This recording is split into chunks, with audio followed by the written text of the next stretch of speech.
tristesse que j'avais pour mon père s'est transformée en haine. Et un jour, je décide de faire un sport. Ce sport, ça a été la boxe. Et dès les premiers temps, je ne pensais pas que j'allais tomber amoureux comme ça de ce sport. Ça fait un truc dans mon cœur que il n'y avait que ça qui me calmait. Il n'y avait que ça qui m'apaisait. Parce que chez moi, il y avait toujours ce dégât. Et sans m'en rendre compte, cette haine et cette tristesse, elles multipliaient de jour en jour, de mois en mois, d'année en année. Et j'avais le cœur d'une noirceur que je ne peux même pas vous décrire. Et un jour, moi, par la grâce de Dieu, j'ai une mère qui prie beaucoup pour moi. Sans cesse, elle a prié pour moi. Quand j'étais petit, je la voyais à genoux par terre, pleurer pour moi. Et Dieu a œuvré. Ce plaisir de pratiquer ce sport s'est transformé en mal-être. Et je ne comprenais pas d'où ça venait. Et un jour, je vais à une réunion. J'étais tellement mal que je vais à une réunion. Et pendant cette réunion, c'était le pasteur Guigui qui prêchait. Il a dévoilé ma vie de A à Z. Et il y avait un appel. Cet appel, il était pour moi. Et je voulais lever ma main, mais sur ma chaise, il y avait un combat spirituel. C'était comme des chaînes qui m'entouraient très fort, un poids sur moi que je ne peux même pas vous décrire. Et le pasteur, il a dit, je rechasse ce qui tient ta main baissée. Et de là, c'est comme si on prenait ma main et on me l'a levée. On dirait que c'était pas moi qui levais ma main. Il est venu prier pour moi, il m'a dévoilé ma vie en détail sur ma chaise. J'ai commencé à pleurer, mais en moi, il y avait deux voix. Une voix qui disait non, ça sert à rien, tu n'auras pas le succès, tu n'auras pas la célébrité, tu n'auras rien de tout ça. Mais il y avait une autre voix qui me disait suis-moi. Certes, tu n'auras pas tout ça, mais avec moi, tu auras mieux, tu auras la vie éternelle. Et ça frappait fort dans mon cœur. Le soir, je suis rentré chez moi, et ça, je ne l'ai pas dit dans mon témoignage. Je ne sais pas si c'était un songe, mais j'ai fait un rêve. Et dans ce rêve, je me retrouvais à l'église. On était tous à l'église, et les trompettes ont sonné. Et de là, il y a eu un vent, et les portes de l'église se sont ouvertes. J'ai vu un ciel magnifique. Un ciel, je ne peux même pas vous le décrire. Mes mots sont trop petits pour vous décrire la beauté de ce ciel. Et je voyais tout le monde qui partait, mais sauf moi. Je suis resté tout seul. Et j'ai réalisé que, en fait, si le Seigneur revient, moi je reste ici. Non, j'accepte pas. Et un jour, je suis passé par une angoisse que je ne peux pas vous décrire. Mais je savais que c'était voulu de Dieu. Et j'ai fait une prière à Dieu. J'ai dit, Seigneur, tu vois mon état. Tu vois que je veux arrêter ce sport. J'ai vu la vérité. Je sais c'est quoi la vérité. Mais j'étais aveuglé pendant tout ce moment. Alors Seigneur, crée une situation. S'il te plaît, interviens. Tends-moi une main.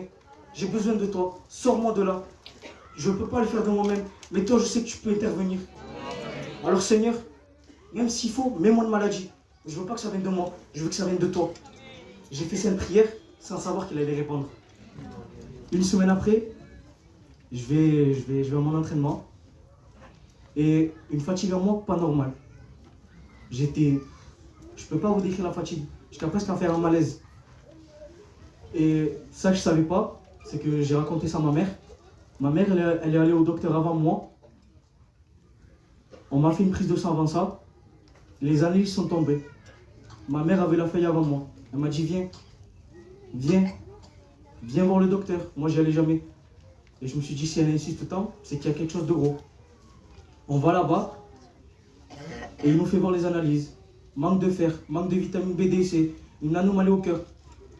Et cette anomalie au cœur pouvait me provoquer en moi à tout moment un arrêt cardiaque. Je me suis dit, wow, comment ça? Comme ça d'un coup? Mais Seigneur, je voulais pas ça, moi. Et il y a le roi de Dieu qui s'est entendu dans mon cœur. Ça m'a dit, tu m'as demandé d'intervenir, je l'ai fait. Maintenant, suis-moi. Je l'ai suivi, mais à contre-cœur. J'avais toujours cette passion pour ce sport. Et chaque réunion, j'étais là. Fallait visiter une église, j'étais là. Réunion de frères, j'étais là. J'étais partout, mais je ressentais rien. J'étais vide. Je pleurais de tristesse sur ma chaise parce que je ressentais rien. Je voyais tout le monde pleurer, tout le monde parlait à Allah. Et moi, rien, je ressentais rien. Donc un jour, je suis rentré dans ma chambre. J'ai fermé ma porte à clé. Regardez la puissance de l'intimité avec Dieu. Je suis rentré dans ma chambre. Et là, c'est pas une prière que j'ai fait. J'ai ouvert mon cœur. Et j'ai dit, Seigneur, regarde, j'ai tout abandonné pour toi. Sans orgueil, je pouvais aller très loin dans ce sport. Mais Dieu n'a pas permis comme ça. J'ai dit, Seigneur, regarde, j'ai tout abandonné pour toi. Et tu me fais ressentir rien. Qu'est-ce qui se passe? Pourquoi? Tu m'as dit, tu m'as promis ton amour. Tu m'as promis la joie. Tu m'as promis le bonheur. Tu m'as promis ta présence. Pourquoi je ne ressens rien? Et je suis rentré dans une colère. Et j'ai dit, si c'est vraiment vrai, fais-moi le voir maintenant. Je veux le voir. Parle-moi. S'il te plaît, j'ai besoin de toi. Si tu fais pas ça, je vais t'abandonner. S'il te plaît, Seigneur, fais voir. Fais-moi voir. Et de là, j'ai commencé à fermer mes yeux. Et il y a une voix qui s'est fait entendre dans mon cœur. Elle m'a dit, mon enfant, comment tu peux être autant ignorant? Comment tu peux être autant aveuglé? J'ai donné mon propre fils pour toi. Il a été persécuté, maltraité. On l'a pris un coup de poing. On l'a craché sur le visage pour toi. La couronne de souffrance, la couronne d'épines, c'est lui qui l'a portée, pas toi. Cette croix, c'est lui qui l'a portée, pas toi. Il a porté tes péchés et les maladies sur lui. Et tu dis que je t'aime pas? Mon enfant, je t'aime. Et je te le dis pas non seulement en parole, mais à travers la croix. Et de là, j'ai ressenti un air me caresser. Tout l'amour que j'ai pas ressenti de mon père et de ma mère, je l'ai ressenti à ce moment. Et de là, j'ai commencé à tomber à genoux. Je me suis repenti de tout mon cœur. J'ai demandé pardon. Et de là, j'ai fait une prière au Seigneur. J'ai dit, Seigneur, je sais que ça va pas être facile. J'ai la conscience. Mais Seigneur, quoi qu'il en coûte, je veux porter ma croix comme tu l'as fait pour moi. Je veux te suivre. Donc, mon frère, ma soeur, toi qui m'écoutes, je ne sais pas par où tu passes, mais sache que ce soir, tu es à la bonne place. Ce soir, ça peut être ta soirée. Ouvre ton cœur et tu verras, tu ne seras pas déçu. Que Dieu vous bénisse.